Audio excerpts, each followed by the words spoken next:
Hello and welcome to the oddschecker betting show. I'm your host, George Elek, and I'm delighted to be joined by Andy Holding and Johnny Ward as we look ahead to the Irish Champions Festival that takes place over the course of Saturday and Sunday. Leopardstown on Saturday, the Curragh on Sunday. Plenty of cracking racing, but I cannot talk about the racing. I can't start with the racing when we can see Johnny Ward doing a podcast from a moving vehicle. I think we have to clarify before we get into anything, Johnny, you aren't driving the car. I'm not driving the car. This is my chauffeur here, Michelle. She works for SAS. We're going to Clonmel races today. Yeah, so Michelle says hello, and I mean, work is work. I'm on the way to Clonmel races. It's a bit of a kind of a Harry Redknapp vibe for the show today, but Harry would know a good winner, and hopefully I have a few as well. Are we trusting in that signal that you've got there, Johnny? Well, hopefully, yeah, hopefully. I think if it was proper Harry Redknapp, I'd be running alongside the car with a microphone with you hanging out the window. And he'd be 1 to 3 to get a job somewhere that he insists he's not in the running for. Yeah, absolutely. Andy, been a while since we've caught up. How you doing? Yeah, very well. Yeah, August hasn't been too bad month, and moving into September, a glorious September so far, and the ground's playing ball. So yeah, results have been okay so far. Good stuff, and the Ryder Cup on the horizon as well. So I'm sure we'll exchange some messages in the next couple of weeks around the opportunities there. Keep your eyes peeled. Me and Niall have been plotting when we're going to be doing our Ryder Cup preview, which will go up on the oddschecker YouTube channel. So make sure you keep your eyes peeled for that. And as ever, subscribe to that channel where you can find all these oddschecker betting shows and plenty more, including Racing Weekly every Monday. But let's get into that. We've got about 40 minutes to get through Saturday and Sunday's racing. I'm recording this at about 20 to 1 on Thursday.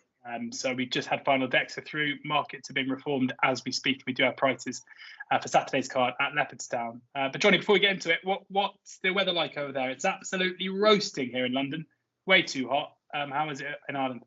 Yeah, it's funny because Ireland are playing obviously in Paris tonight as we record this, and it's sort of mid-30s. So the weather obviously has kind of gone completely mad, and our patterns are very skew. And today's actually quite cloudy, but yesterday was 26, 27 degrees. So this actually kind of is our summer. Like it was a nice June, but July was a washout. August wasn't great. But it's going to be beautiful conditions. And I think funnily enough, I think the rain in July probably really helped ground staff. It sort of just put nice bit of juice into the ground consistently. They didn't have to water, and we're going to have fantastic conditions at the weekend. And weather-wise as well, it's like if you're a sports fan in Ireland and you can go along on Saturday or Sunday, you have like Ireland are playing 2 football games between now and Sunday. The Rugby World Cup starts at the weekend, and you have Champions Weekend as well as everything else. So it's a great time to be alive. Yeah, absolutely is. Brilliant to get a bit of summer towards the end of what was, a disappointing one in terms of weather. But let's look into the racing, kicking off with the fillies listed race in the 145 on Saturday. Kitty Rose is the 5-2 joint favourite with Content. Apricot Ice 4-1, Cedar Boss 15-2, Namonte 8-1, 10-1 bar those. Andy, there was one I know you liked here to get us underway. Yeah, it was more to the point that I wanted to take on what currently is the favourite, and that's Kitty Rose. She was obviously very impressive on the eye when she won at Nice. I mean, she's a big, strong filly. She knew her job. Contrary to the market, I think she went off 25-1, and she floored some highly touted horses. But the time figure was absolutely rubbish, suggesting that she's got to find quite a bit based on what she did on debut to contend with Content, who conversely posted a really good number when she won here last time out. She beat a horse called Apricot Ice. I think that's the key form line. The sort of time figure was exceptionally good, certainly well up to listed stroke Group 3 class. It was a figure that is usually a part-time for what we look for with regard to pattern race. The fact that it was round Leopardstown as well, indicates to me that they've got a serious advantage over Kitty Rose. Kitty Rose is drawn to stall 9 as well, which is not going to be easy from the outside peg. So all in all, I want to get against Kitty Rose. I think it's massively inflated at that price, and get with that form between Content and Apricot Ice. I think if Apricot Ice was a sort of like a 9-2, 5-1 shot of the day, she'd be the real sort of solid each way bet in the race, because there's a good chance that she probably wasn't as tuned up as Content had already had 2 previous runs prior to that. She had the advantage of racing track position and just a little bit more know-how on the day, but Gerline's his filly. He's bound to come on for the run, and she'd be the one I'd probably look to get with at the prices. Apricot Ice 4-1. Paddy's and Betfair Sportsbook, the two firms are out at the moment with prices there. So others might open bigger. Johnny, how do you see this? Yeah, I agree with a lot of what Andy's saying there. I disagree with one point. I think Gerline's horses are so professionally trained that they don't necessarily massively improve from debut. So I'm not sure Apricot Ice is going to... I mean, if you're going to say it on paper, Apricot Ice, she's having her first run and Content's having her third, she can probably reverse that form. But I don't really see it that way. I think Ger's such a good trainer, and he places his horses so well, a bit like Paddy Toomey, that I think they're generally quite sharp on debut, whether he agrees with me or not. I think he has them very fit, and I'm glad to hear Andy on the market maker Kitty Rose, because what's the couple of things remarkable about this horse?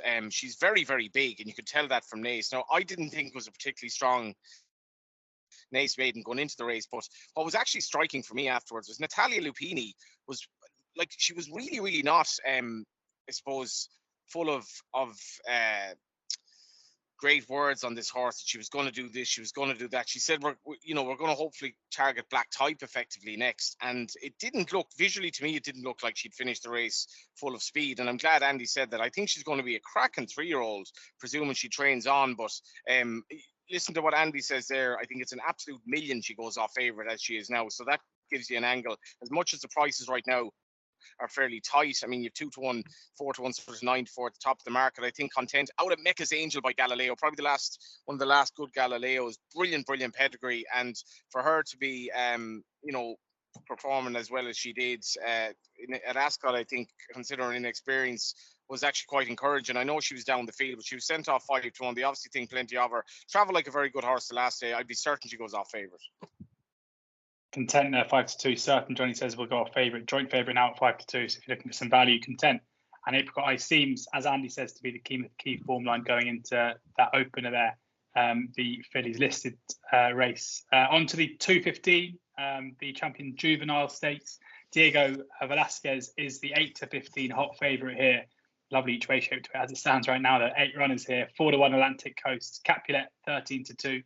Deep on 14-1, Formal Display 22-1, Band Desire 25s with Bremen, and Democracy is 33-1. And the market leaders here, or the top 3 in the market at least, have just that single one by their name in terms of their form figures. What are your numbers telling us the market's got this right as it stands?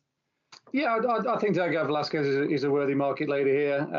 It's a big weekend for Aidan, isn't he? He's got Diego. He's got City of Troy, Curragh. I mean, he could have easily swapped them around. He could have run one in one and one in the other. He probably feels as though City of Troy's got a bit more basic speed at this stage of his career.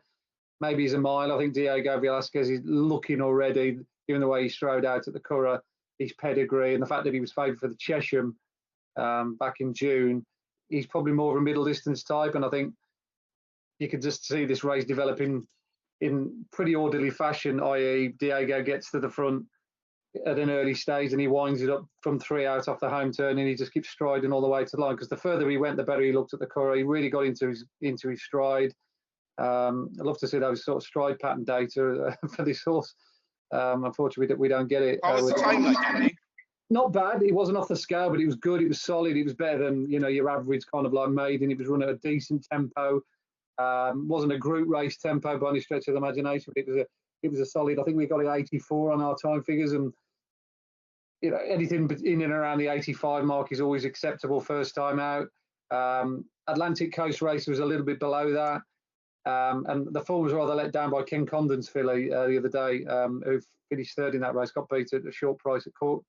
I think it was yesterday, so I wouldn't be raving about that form line. And the other ones who've had runs, 1, 2 or 3 runs, are all okay, but nothing out of the ordinary. So there isn't anything coming through here that makes me want to be betting against the favourite. And I think if you back Diego Velasquez and City of Troy in a double, I don't think you're going to be coming out the wrong side of that bet. Diego Velasquez the right favourite, and hard to look away for Andy, even at 8-15. Johnny, do you agree?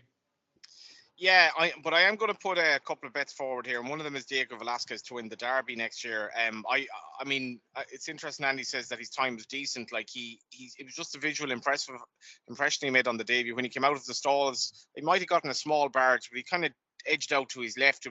He still looked quite green, but then he was able to the gap just opened for him, so he was able to go forward, and it was just the way he galloped. If you look at this horse's pedigree, he's a three parts brother to Broome and Point Longsdale, who are basically the best horses Australia has produced. Australia has been he's been a bit of a hit and miss stallion. I think he's not going to reach massive heights or whatever, and he's nothing to Frankel. And this horse by Frankel, he cost 2.4 million guineas as a yearling, so he's highly regarded.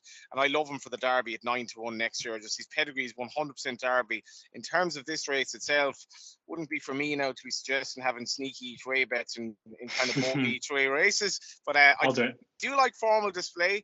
I do like formal display each way, presuming the three places are available. He started off on debut behind Atlantic Coast, but he actually travelled very, very well. He's beautiful pedigree, this horse, and I have so much respect for Ger Lyons. I think the fact that he's run him here suggests he certainly thinks he can run a good race in these famous colours. And I think in general some of the other Ballydoyle sort of Coolmore horse in the race, Democracy's been very disappointing for me. Bremen looks maybe a shade exposed as well at this stage, and this horse has some upside, I think, formal display in fairness, and much as he obviously has a bit to find at Atlantic Coast, massive discrepancy in their price, and I think with his pedigree he actually might be able to improve, and he's 22-1, so I like that angle each way. But definitely I love having anti-post bets sort of going into next year. It gives you something to kind of look forward to over the winter, and Diego Velasquez bolts up here. He could be sort of 2-1, 3-1 for the Derby. Yeah, 9-1 best price for the Derby there. Paddy Power and a couple of others, same firm as well for the 22-1 for formal display there in the 215. Stick with you, Johnny, for the Matron Stakes, where Tahira is the 10-11 favourite. That stand out with Coral Ladbrokes. Zarinsk is 9-1 second favourite. Homeless Songs 10-1. Just Beautiful 10-1. Meditate 12-1. 16-1 Rogue Millennium 28-1. Bar those at this stage. Tahira again. I think there'll probably be a few Diego Velasquez Tahira doubles on course on the day. Do you see the double coming up?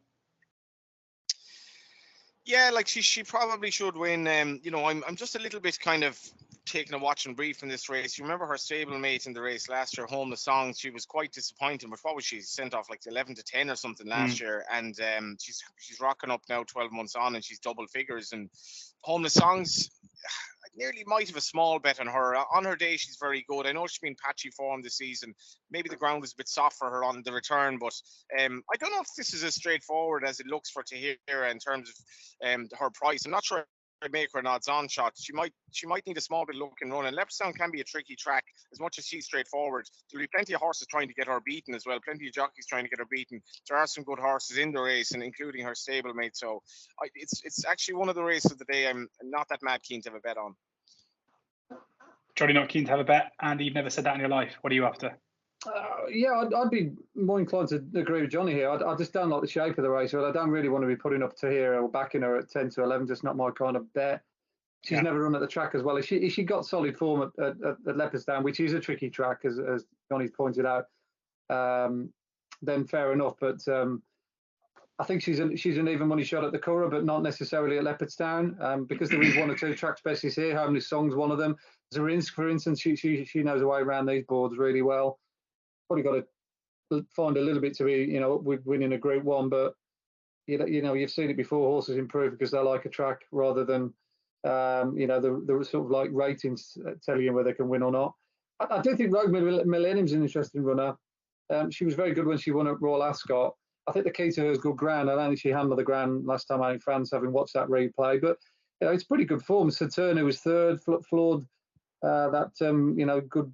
good French horse on Sunday. I forget its name, big something, and won in the style of a good horse. So, she wasn't a million miles away from that on ground that she didn't like. So it wouldn't surprise me for Rogue Millennium on decent grounds to run a race. If you forced me down a corner, I'd probably put her up either with or without the favourite.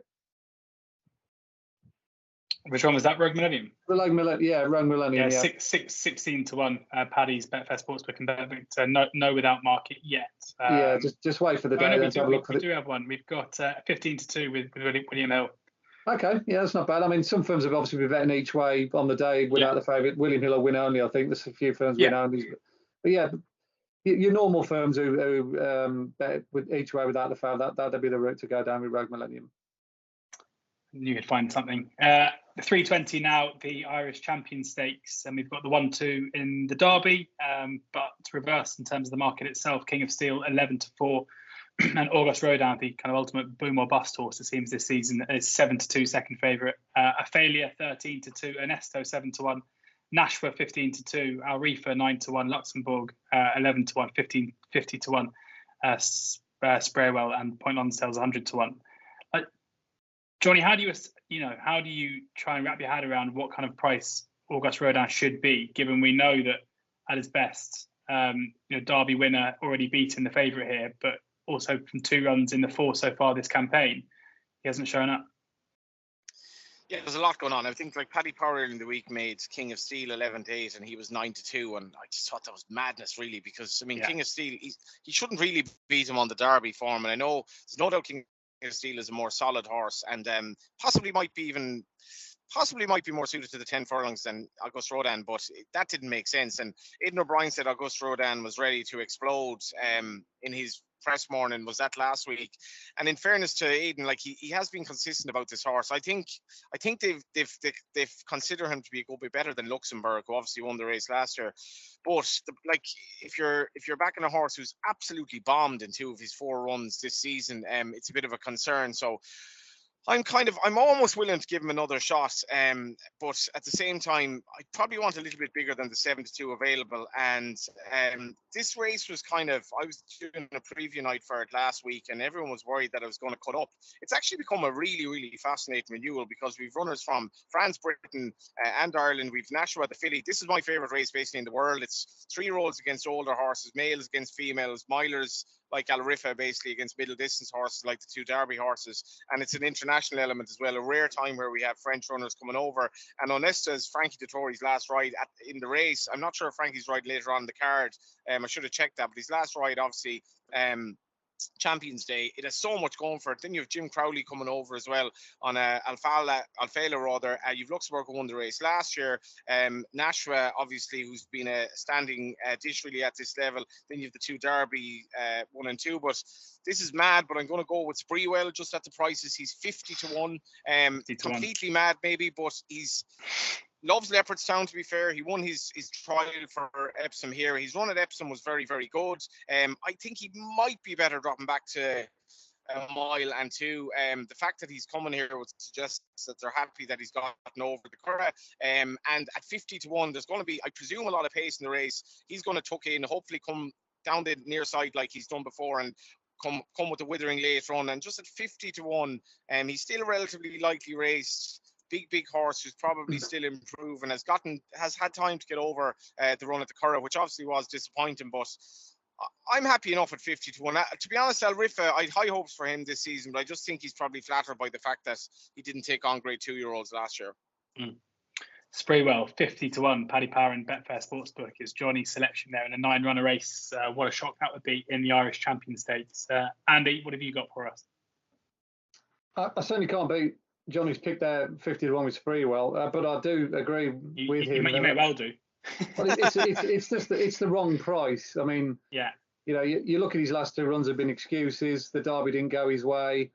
Obviously, last time out, similar comments apply, but I think he was one of the ones that was hampered by that horse falling on the home turn. But yeah, it was a funny race, the Irish Derby, and he was one of the chief sufferers. But back to a mile and a quarter, ran a track that he's already won over. I mean, he can't be 50-1. But there's a horse I really, really like here, and I think this is going to be the day when we get to see how good he is, and that's Alfala.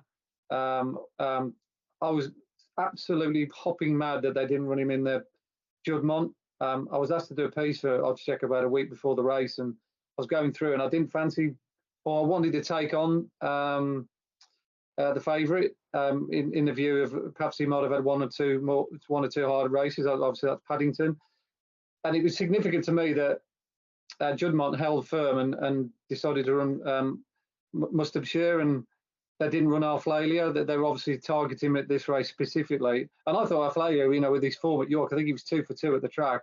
He was almost certain to go there. There was a doubt whether Mustabshire would even handle York, but as it turned out, they were proven right. But I think the fact that Connections have held fire and saved him specifically for this race to keep him fresh for this, I think is going to be key factor. Owen Burrows has got an amazing sort of like line in on all these these kind of horses, because he's got Hookham and several others that have performed well against the kind of horses he's taking on. This horse has got an amazing turn of foot. He's got a real turn of pace that can get him out of a right pocket. He did so many times last season, and he did at York as well in his debut when he was very easy to back in a 5-runner field. He went a 5-1, but that turn of foot that he's got was just too good for the rest. I think if he's anywhere near them turning for home, he's going to be very, very dangerous. I think 13-2 currently at the moment, the way we're looking. Yeah. That looks a fantastic price. There's obviously going to be firms on the weekend who are going to be betting 4 places. I'd be concerned about August Rodan dropping back in trip. We don't really know what kind of August Rodan's going to turn up. Hingersteel as well, all his best form this season is over 1.5 miles. Whether he's got the turn of pace that Oflali has, I wouldn't know. So yeah, I think this is a race up for grabs. Johnny spotted the value in Spree well, and I'm very, very keen on Oflali here each way. Do you know the other thing, George? Like, the likely pace in this race is probably, I mentioned him earlier, Point Longsdale. He's not the fastest horse in the world, particularly over 1.2 miles on what would be nice ground. Every horse in this race pretty much is a hold-up horse. Alflela perennially misses the break, so it's going to be coming for that run. This race is going to be so interesting in terms of how they work it out tactically, where Luxembourg is going to be ridden in the race, for example. Because if this is running at a slow pace, August Rodan probably won't have the speed really to win it, and this is the way, in my view anyway, Coolmore is going to run this race as best it can, suit August Rodan, who's a big stallion prospect if he wins this race, for all the way the proviso. But I'm not sure, again, when you point Longsdale, if he goes out in front, he's not that fast in the first place. He's also a bit of a rag, so they're not going to go after him. So this could be this is almost made for luck and running problems, I think, because you've so many horses who probably lack a small bit of tactical speed over this trip, and Leopardstown is tricky. Yeah, absolutely. Could be one for an upset. Johnny hopes so, certainly, with Spreewell 50-1, as we say. Alfalia, Andy Selection 13-2, Paddy's Betfair Sportsbook, Bet Victor, and Paramatch. There we go, a couple to take on field. What about the reverse forecast? Why not that, pay a few quid? Unless they're both a single figure price come Saturday afternoon. We've got a couple more to preview. We've got 4 more races on the card on Saturday. We have to get into Sunday fairly soon, but we've got the Dunningham Park Stakes, where Victoria Road is the 11-4 favourite, Buckaroo 4-1, Bold Discovery 15-2, Lord Massius 9-1, 12-1 bar those. Johnny, how do you see this? I think Buckaroo, this price has just gone up, since I actually started. I think Buckaroo's an outstanding bet at this price. He's very, very effective around Leopardstown. Obviously, he beat home the songs earlier in the season. That was on heavy ground, but he's this isn't an issue for him at all. Second to his Badil, obviously, in one of the Derby trials, actually, last year. And then he was running the listed company the last day, obviously very well back to the Wolferton, and thought he ran a very solid race behind Bolshoi Ballet. It's solid form. Bolshoi Ballet, obviously, in good winning form since in the States, and I can't see how he's 4-1 and Victoria Road is a good bit shorter. Makes no sense to me, and I think if he's 4-1, he's a rocking each way bet. 4-1, rocking each way. There you go, Buckaroo. Best price that is with William Hill. Andy? Yeah, I would have gone with Tarara had she not got a really desperate draw. She's drawn 12-12, which is a real pain, because I think she's almost certainly likely to run her race here. And she ties in quite a few of these that she's either finished ahead of or just behind. But that's kind of put me off a little bit. I don't really like Victoria Road at the price. I agree with Johnny, just a scabby price at 5-2. Buckaroo, very, very solid. Loves the track, as Johnny said, and they'll run really well in the Wolferton from a poor track position. But I quite like Bold Discovery. He was really good at the cover 2 runs ago when he beat Tarara. The key to him is fast ground. I know he shipped up at Goodwood last time. I almost certainly was going to be a non-runner, but I think the fact that he'd already come over, that Connections decided to roll the dice. He didn't run too badly beyond Epictetus, but yeah, soft ground's no good to him. But back on better ground with a good draw, with Frankie on for one of his main patrons, I could see him running well. 15-2 top price. I don't think we'll see any of that Saturday. 15-2, yeah. Hills and Sporting Index are the 2 firms out for 15-2. Paddy's and Skybet, I should say, and Betfred are all 4 places currently. 7-1 best price there for Bold Discovery with Fred's and Paddy's. Buckaroo 5-2 with those firms, so not much juice there if you look at the extra place each way. The Paddy Power Stakes is next up, which is the Group 3. And here we've got Adelaide River as a 6-4 favourite ahead of Al-Arsi at 11-4. White Birch 5-1. Valiant King 7-1. 8-1. Lafayette 16-1. Mashur Young Ireland 40-1. 7 runners here, Andy. How do you see this? Yeah, I've actually already had an anti-post bet in this race. I was preempting where Valiant King will end up because I thought he might go for the Irish St Ledger, but little Dickie Bird told me he was going to come for this race. So I jumped all over him at 16-1. He was actually 20-1 with one field. I couldn't get on, so I backed him at 16s with 3 places. So the shape of the race has worked out nicely for me. But even looking at the prices now and the shape of the race, I still think 7-1. If some firms go 3 places, I'm sure they will come Saturday. He's a fantastic bet for Valiant King. I just took the sort of ratings out the window here when you just look at what he's up against and what he's achieved so far. Because he jumped into Vauban last time out, who's now favourite for the Melbourne Cup, and quite rightly so as well. I think Vauban is just an absolute worldie of a horse. Such a hard horse to overtake, and he's very, very tough. He's got a really good turn of foot. He stays well, as we saw at Royal Ascot. I mean, he absolutely slaughtered the subsequent E-ball winner Absurd with his turn of pace. And I actually thought Valiant King, to be fair to him, showed a real good degree of tenacity at night. He never shirked the issue. He got his head down. He was the only one that offered any resistance to Vauban. The pair of them pulled well clear of some good horses, including Lafayette. I think it was beaten, a field and a dyke back in 5th. I can't believe that the bookmakers have stuck him in the same price. I know Lafayette's gone on to win subsequently, but the fact that Valiant King absolutely battered him that day suggests to me that he's going to beat him again. I've no idea why they're almost the same price. White Birch is obviously on a bit of a recovery, Mitch, and I don't really know what kind of White Birch is going to turn up here, having run poorly at the Curragh last time out. Adelaide River, I'll take him or leave him at the price.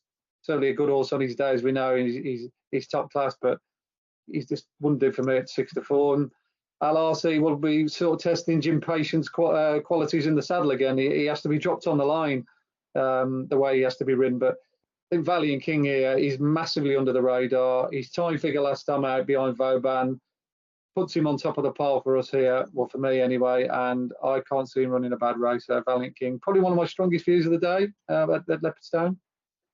Valiant King 7-1, Paddy's Betfair Sportsbook, and Sky Bet, strong one there for Andy. What can you add to that, Johnny?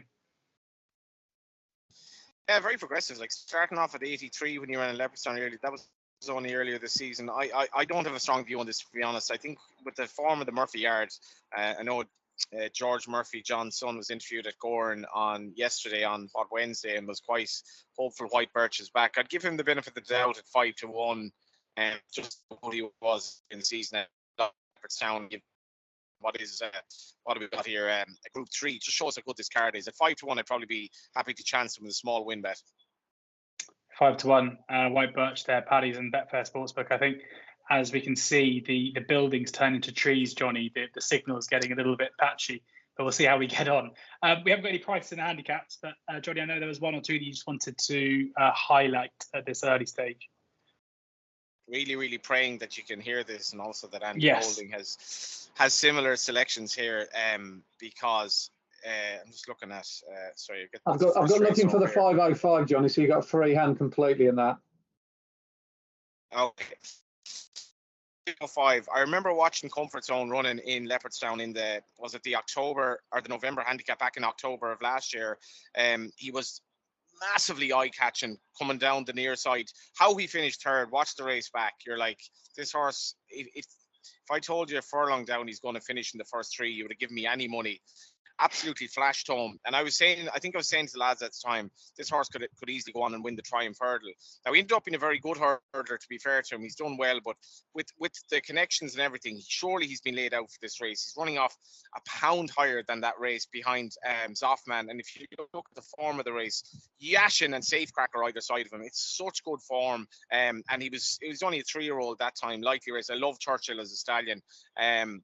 And then in the 540, this time I'm going with, let me just see what draw we have here. Broadhurst is drawn 13.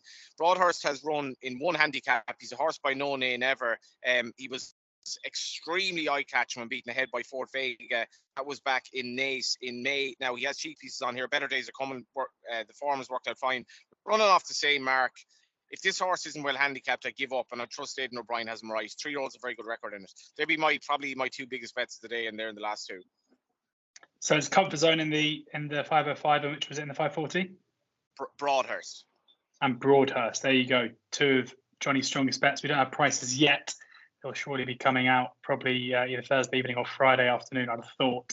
Andy, what are you said you didn't have one in the 505, is that right? Not until I've seen the prices. I mean, I might have half a look at Nusri, who got an absolute tragic run through when he was strongly fancied for the same race last year as a 3-year-old.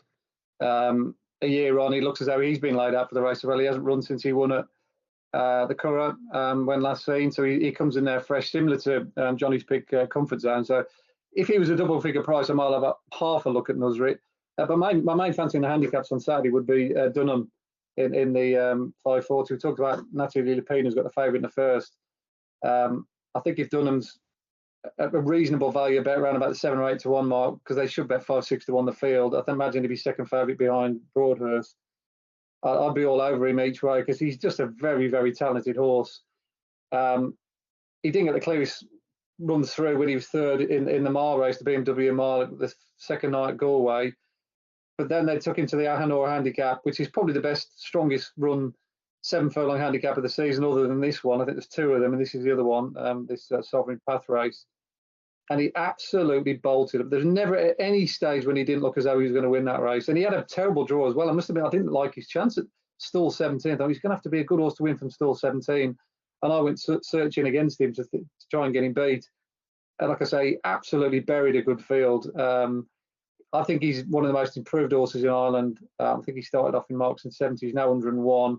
But he looks a group horse to me, the way he goes through his races. And he's got a good draw. The good thing with him is his cruising speed. You can put him anywhere in a race. So I'd imagine he'd be sort of like up with the speed early on. And that's usually a good tactic here at Leopardstown, or Johnny will know. You can't come from a mile back here. You've just got no chance. But that won't be the case with Dunham. He'll be in the first half dozen turning for home. So I'd imagine he'll be, there or thereabouts on the premises when they're dishing out the medals for that race. So yeah, Dunham very strong each way for me in that last race.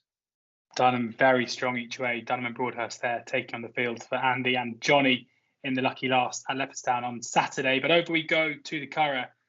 We've got 4 Group 1s here, including the Irish Ledger, and we'll kick off with the Blandford Stakes, which is the Group 2 on the Sunday. Here we've got above the curve is the 10 to 11 favourite ahead of Jackie O at 7 to 2, Lumiere Rock 6 to 1, 8 to 1, bar those. Plenty more left in there now. Obviously, this is 24 hours before final decks, so we aren't entirely sure who's going to run. These races may cut up a fair bit. But Andy, the prices, who do you like here? Probably Lumiere Rock. She's been a model of consistency so far this season. She hasn't missed a gig. I thought her run at Ascot was probably the pick of the form coming in here. She finished second to Warm Heart. Trying to make the running that day, and it's really difficult, or certainly to be up with the speed that day. It's difficult to see it out at Ascot on the round track. Her last 2 runs have been on very soft ground. I thought she performed really well in the Irish Ledger, despite the ground being against her. But then she went to Dover last time out and just got beat by Johan Rose, who's a very, very solid horse at the likes of Deauville and Longchamp on home soil. So she just keeps coming back for more. And look at her profile, just says she's always going to run a race. She gets a good draw Sunday, and they ride her a little bit more conservatively, then I'd expect her to go well. So yeah, Lumiere Rock for me. Lumiere Rock 6 to 1. Johnny?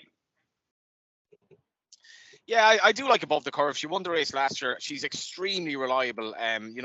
She's, what did she have? 12 runs. She's practically always thereabouts. You might get a bit of odds against on the day. I think she's fairly bulletproof. This would have been the logical target for her sort of all season as well. To come back here, presumably she'll be retired at the end of the season. But hopefully you might get a bit of odds against. I find it very hard to pick a hole in her. Good to firm ground, but if it went really quick on Sunday, Johnny, would that be a little bit of concern? I always think with above the curve, most of her best forms on softish ground. That's she's run on good at Leopardstown. She's actually very rarely run on it as well. And if you're looking at her form, she's never run on good in the Keeneland, and other than that, she's just run on good. So that might be a small concern. I'm actually just passing the Curragh at the moment, and what are we good ground at the moment. So I guess that would be the one concern. Yeah. Great. We're tracking your progress through the podcast here. into the Flying 5 stakes now. Hyper Princess is the 13-8 favourite ahead of Bradsell at 3-1. Art Power 5-1. Boutemont is 16-1. The Antarctic is 20-1. Swing Along 20-1. 25-1 bar those. Johnny, how do you see the Flying 5?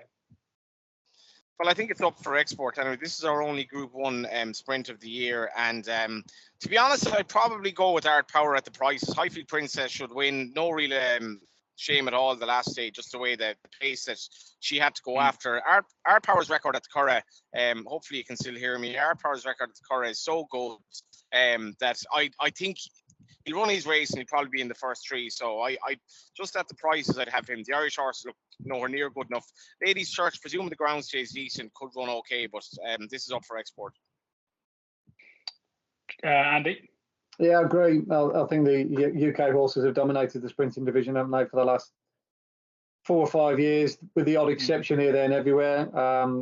And the fact that Art Power and Highfield Princess are both coming over and pick the pocket of the Irish suggests that they're going to dominate again. But Art Power is 4 for 4 at the track. Johnny's right. It's got an amazing record at the course. Some reason or another, he just comes alive here. Now, you could look and think, well, is he a genuine Group 1 horse? But he probably might be a genuine Group 1 horse at the Curragh. He's just never had a chance to run against Group 1 horses at the Curragh because he's always running in the sort of Group 2, Group 3 levels. But when he does, he absolutely batters. And the fact that he slaughtered horses like Moss Tucker and Comanche Falls here before, there were no back numbers, suggests that he's just a totally different horse here for one reason or another. And I do like backing horses who've got great track records. So I agree with Johnny here. 5-1 each way for Art Power would be the way I'd go as well. There you go. Both the lads are on 5-1. You got that with Sky Bet, Paddy's, Hills, plenty of others too across the oddschecker grids. The joint selection for the two guys in the Flying 5 stakes. We've got 3 more races to cover at the Curragh on Sunday: the Moyglare, the National Stakes, and the Irish St Leger. Kicking off with the Moyglare now, where Lang Lang is the even money favourite. Vespertio is 6-1. Porta Fortuna 7-1. Red Viburnum is 8-1 alongside Fallen Angel 10-1. Bar those two. Andy, vulnerable favourite at the top end, or one you want to be with? Yeah, massively vulnerable for me. Probably the shortest and craziest price I can see of everything that's been priced up this weekend. I just don't see how she can be even money. This is a massive reputation price rather than actually what she's done. People will look and think, well, she's beaten Vespertilio, and Vespertilio has won since, but you go back and watch that race. Lang had a solo from the front. It was a slowly run race. Ryan kicked from the front, which is the tactics you need to win at Leopardstown. And it just didn't suit Vespertilio. And Vespertilio was closing down on her. She only got beat a length in the end. And Vespertilio absolutely bolted up next time out in a strongly run race. And I think that's the key to Vespertilio. She just got a shutty high cruising speed and a great turn of foot. The way this race will pan out, if she gets a good draw, it should give Billy Lee every opportunity just to track and to cover Lang Lang a little bit closer than he did the first day at Leopardstown, when it all went in Lang Lang's favour. All in all, there's no way that Lang Lang should be even money and Vespertilio an insulting 6-1. I don't think there should be 6 times the price between them. I think it's a very, very tight call between the pair of them. There's only length between them, as I said, at Leopardstown, and on another day Vespertilio could have easily won, and she's improved since. And I've also got a healthy amount of respect for this thing of Dermot Wells, Red Viburnum. Now, again, there was a very, very good time figure that a Lilac Roller achieved when winning at the Curragh the other day. It wasn't a pattern race, but it was a pattern race in disguise, because Opera Singer, the second horse, has gone on to win next time. I know Opera Singer really did quicken that day when she won the next day at the Curragh. So I've gone back and watched the video, and that Red Viburnum, as far as I could see, was a huge unlucky loser. It was only through a green as she didn't win. She's absolutely flew home. And we can get 8-1 for her. So I've actually backed Red Viburnum at 8-1. I think that's the wrong price, and I'm definitely going to be backing Vespertilio as well to turn the form around with Lang Lang. So a couple of bets for me there. Vespertilio at 6s and Red Viburnum at 8s. They're both massively overpriced. Both best price with Coral and Ladbrokes, both the two of those at the prices Andy mentioned there. Keen to take on the favourite here. Johnny, you in the same boat? Yeah, Red Viburnum's my bet of the day. Complete completely agree with Andy, and I think it's rare that you see in Ireland in the comments in running. You see, it's rare that you see too much to do put into a comments. I agree with it in this case because, as Andy said, Revel Burnham, she met a small bit of traffic when she ran in her maiden. She was travelling well. I think Chris Hayes rode her, travelling well. But then when you see when she's angled out, she actually has kind of ample time to go on and win the race, and she takes an age to pick up. And for me, it's totally greenness. She's exceptionally well bred. She's out of a Dubarwi filly who was a very good horse and won actually over a mile at the Curragh under Pat Smullen very impressively by Frankel as well.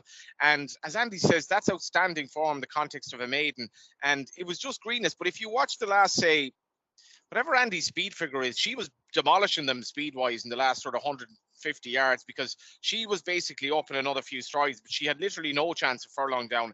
Absolutely hammered home. And I'd say she's going to be a lot wiser here. She's not entered in a maiden, so Dermot Well is obviously happy to come here. And the Lang price, it's to do with her name is kind of flashy. She's by Frankel. She was very expensive. She's been a mad short price both starts. There's no way she's an even money shot on form. And not only is she not an even money shot on form, but she's taken on horses with massive upside in terms of their own potential progression, like my selection. We got Lang is odds on in places as well, 8-11 as short as. Just to put a bit of context in what Red Bavernum did on debut, we've got Red Bavernum running to a 93 speed figure first time out, and Liang Lang ran to an 87 last time out, beating Vespertilio. So it was a very, very good race. And the fact that Alpersinger's already backed the form up tells us that time figure's spot on. So, yeah, eight times the price of the favourite, that Red Bavernum, that just, like I say, just doesn't make any sense.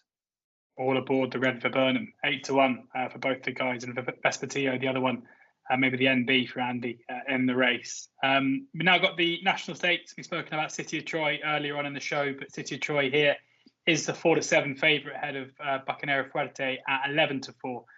Looks like a bit of a match. This one will surely cut up at 16-1 bar those. Henry Longfellow, Give Me the Beat Boys, Johannes Brahms, all in there too at the moment. Islands in the Stream is a bit of blue on oddschecker, 33-1 the Sky Bet, as short as 14-1 elsewhere. Andy, how do you see the National Stakes? Is it a procession for the Derby favourite? Yeah, I think so. I think we're all hugely taken by City of Troy when it won at Newmarket, and again, time figure wise, that it backs it up. One of the fastest that we've got this season. You know, it really just did get over that ground at Newmarket exceptionally well. Didn't beat any mugs either as well. You look at it, you know, going into it, Hartem had been impressive at Goodwood the time before. There was plenty of substance to it, and the fact that he's won at the Curragh as well, he's got to stand him in good stead. I do have a healthy regard for Bucanera Fuerte. I think he's a smashing horse. Don't get me wrong. I mean, he's been beating some good horses. I mean, he slammed Porta Fortuna last time out, who was a good winner of the Albany, pretty readily here last time out. But over this trip, 7 furlongs, I'd expect City of Troy to just have a sufficient amount of quality to beat Bucanera Fuerte. I actually think the 4-7 is going to come under severe pressure. I can see him going off more 2-5, 4-11, because this race is going to cut up. We've already got several horses that are declared to run in this, running at Leopardstown on the weekend. There'll probably only be, 5-6 runners max. So it should be a fairly straightforward race as well to ride tactically for Ryan Moore. So, I mean, could I interest you in the Diego Velasquez City of Troy double over the 2 days? I think that's a wise move. So I think you're getting, what are you getting? 2.29. So better than 5-4 about the double. Yeah. Well, you know, we both like Diego, and then you got a reasonable bet going on to City of Troy, because you've only really got one danger, to be honest. Johnny, do you see it the same way? Yeah, like if Henry Longfellow runs, he's probably very promising as well. You're talking about 3 2-year-olds here, very, very good, and they're by Justify Frankel and Dubarwi. So it just goes to show the way things are changed in Ballydoyle. But to be honest, this is a race I just want to watch. I want to see how this lad performs, if he is the next big thing. He's performed last year visually. So this is, I think Andy's right. I'd be intrigued to see if they do declare Henry Longfellow. He's an amazingly well-bred horse as well. He's looked very good in these 2 starts, far bigger price, but I'd wait for declarations for this. Wait for declarations, and that means we can move straight on to a really intriguing, fascinating contest in the Irish St Leger, where currently Kyprios is the 5-2 favourite ahead of Hamish at 130, Eldar Elder 4-1, Emily Dickinson 4-1, 20-1 bar those. I mean, the prices vary a lot. Obviously, we haven't seen Kyprios since last October. Emily Dickinson, second behind Quickthorn last time. Unbelievable form figures at the Curragh. Obvious quality with both Hamish and Eldar Eldarov as well. Johnny, given that I'm sure you've got to get out the car fairly soon, we'll come to you first here. How do you see the Irish St. Ledger at this stage? So obviously it depends on Kyprios, who's been, to me, he was going to be the star in this division. I didn't get the vibe from Aidan O'Brien that he was fully expecting him to show his best here, and he was like, we're lucky to kind of have him back at all. That was the sort of vibe I got. So I think he's probably vulnerable. The market's going to tell plenty here. If he's well backed, fair enough, but I don't think with the background that he's had, he's going to be right. They'll have him for next year as a 6-year-old, go back for the Gold Cup. So Emily Dickinson, the ground is not going to be soft enough for her. So what's going to win it? I'm actually going to go with Dawn Rising here, who's a horse who stays very well. He's hopefully get a good pace to sit on. He's 20-1 at the moment. I think if Joseph has a word with Aidan and Aidan says Kyprios isn't quite at his best, Joseph has another horse in the race in Valiant King. Joseph declares Dawn Rising. He's capable well here, and obviously he was a bit lucky at Ascot, but he's very, very solid and likes the Curragh. He should run well. Dawn Rising 20-1 pretty much across the board. Andy? Yeah, I've got sort of like negative vibes about all of these really, and it's significantly enough to put me off. You know, we don't know the strength of Kyprios. Johnny saying maybe not. The strongest of vibes are coming out of the Aidan O'Brien camp, so that slightly puts you off him. Emily Dickinson, I think, is very ground dependent. She handles good ground, but she's definitely better on soft. The quicker it is, the worse for her, for me. Same comments apply to Hamish. All his best forms with plenty of ease in the ground. We're looking at Valiant King not running. If Valiant King was to run here, he'd definitely be a better 25-1. I've got so much faith in that horse. I think he's a much better horse than 109 horse. I think he's been out for the Caulfield Cup, so whatever happens over the weekend, do keep an eye on him for his trip down to Australia.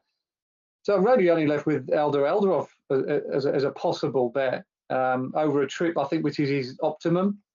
You know, but don't forget we're dealing with a horse who, you know, he's a Group 1 horse at this level, a winner of a St. Ledger on goodish ground. And he's also got form on good to firm as well. So if the ground dries out, it wouldn't really inconvenience him as much as it would Hamish and Kyprios and Emily Dickinson. So by process elimination, and basically comes here off the back of a not bad run last time out. I'd probably stick with the Roger Varian runner, but not with any great deal of wholeheartedness. Yeah, I felt like we've gone out with a whimper rather than a bang there, but Eldar Eldarov for Andy, yeah, a little bit. with Bet Victor and Coral and a couple of others is a selection, and the Irish St. Ledger should be a fascinating race either way.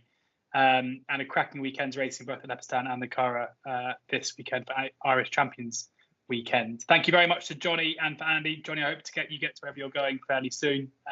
And we'll be back soon with more previews over the coming weeks. So do make sure you subscribe to the Oddschecker YouTube channel, where you can find all of these previews, and as well as going to the Oddschecker site and using the app, where you can find the best prices, bookie offers, free bets, and Andy's tips straight to the app every single morning of racing. Enjoy the weekend, and please do ensure that you're gambling responsibly.